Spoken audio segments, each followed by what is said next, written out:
রাজনীতিতে ভুল স্বীকার করা বা প্রকাশ্যে ক্ষমা চাবার ঘটনা খুব একটা দেখা যায় না, কিন্তু মঙ্গলবার রাতে গুলশানে বিএনপি কার্যালয়ে ঘটল এক বিরল ঘটনা। বিএনপির ভারপ্রাপ্ত চেয়ারম্যান তারেক রহমান শত শত অবসরপ্রাপ্ত সেনা কর্মকর্তার সামনে দাঁড়িয়ে সাবেক ডিজিএফআই প্রধান মেজর জেনারেল অবসর সাদেক হাসান রুমির কাছে নিঃশর্ত ক্ষমা চাইলেন। কেন এই ক্ষমা প্রার্থনা? কি ঘটেছিল অতীতে তাদের মধ্যে? আজকের ভিডিওতে আমরা জানাব সেই অজানা গল্প। মঙ্গলবার ৯ ডিসেম্বর রাতে গুলশানে অবসরপ্রাপ্ত ১০১ জন সামরিক বাহিনীর সদস্যের সঙ্গে এক মতবিনিময় সভার আয়োজন করে বিএনপি। লন্ডন থেকে ভার্চুয়ালি যুক্ত হয়ে এতে প্রধান অতিথি হিসেবে বক্তব্য রাখেন তারেক রহমান। সভার সভাপতিত্ব করছিলেন মির্জা ফখরুল ইসলাম আলমগীর। অনুষ্ঠানটি বেশ গম্ভীরভাবেই এগোচ্ছিল। অবসরপ্রাপ্ত কর্মকর্তাদের সামনে আনুষ্ঠানিক বক্তব্য শেষ করেন তারেক রহমান, কিন্তু ঠিক বক্তব্যের শেষ পর্যায়ে এসে তিনি একটি ব্যক্তিগত প্রসঙ্গ টেনে আনেন।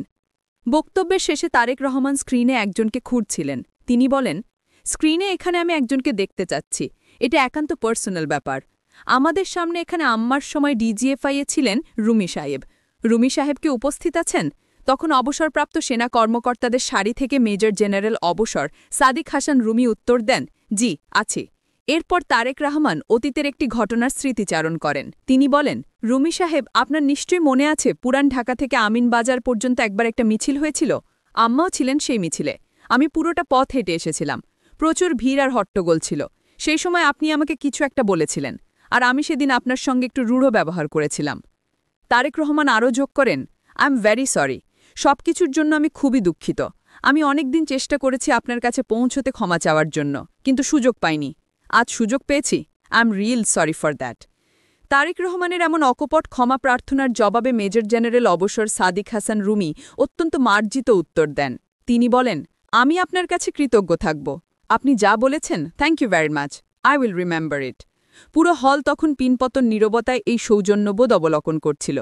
এই বৈঠকে আরও উপস্থিত ছিলেন বিএনপির স্থায়ী কমিটির সদস্য মেজর অবসর হাফিজ উদ্দিন আহমেদ ও এয়ার ভাইস মার্শাল অবসর অলতাফ হোসেন চৌধুরী সহ অবসরপ্রাপ্ত ১০১ জন সামরিক কর্মকর্তা।